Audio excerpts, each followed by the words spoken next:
আমি তো ঘুমের বেআইন লাগি, ঘুম আমার লগে মস্করা করে।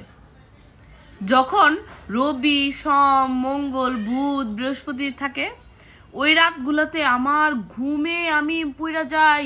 সকালবেলা যখন কলেজ থেকে ঘুমে আমি উঠতে পারি না, মানে বিদিকিচ্ছা, মানে চোখই খুলে না, মনে হয় কি আমি মানে নেশার ঘোরের মধ্যে আমি আছি।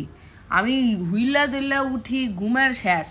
কিন্তু যেদিন বৃহস্পতিবার রাত থাকে ওই দিন আল্লাহর বান্দা ঘুম আমার হারা যায়, ওই দিন ঘুমই ধরে না। মানে ওই দিন আমি ভাবি যে আমি আজকে তাড়াতাড়ি ঘুমাবো, তারপরে সারাদিন ঘুমাবো, ঘুমের উপরে থাকবো। ওই দিন আল্লাহর বান্দা আর আমার ঘুম আসবে না। আমি ঘুমাইতে ঘুমাইতে 4টা বাজাবো, 4টা বাজায় পরে ঘুমাবো, পরে সারাদিন পরে উঠবো, কিন্তু রাতের যে ঘুমটা ওইটা আমার আর আসবে না। ঘুম কি আমার কোনো বেআইনই লাগে? মানে ঘুম দেখে আমার সাথে মস্করা করে সব সময়। মানে যখনই আমি চাই আমি ঘুমাবো ওই দিন আমার ঘুম আসে না। যখন আমি চাই যে না আজকে ঘুমাবো না, আজকে পড়বো, আয় হায় ওই দিন আমি ঘুমে মানে ঘুম তো না, মানে আমি শেষ, কোমাতে যাই। আমি আর ঘুমাই না, ওই দিন আমি কোমাতে যাই।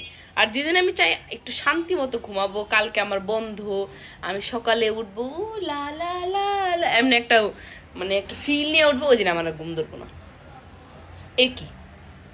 এগুলা কি আমি না বুঝি না।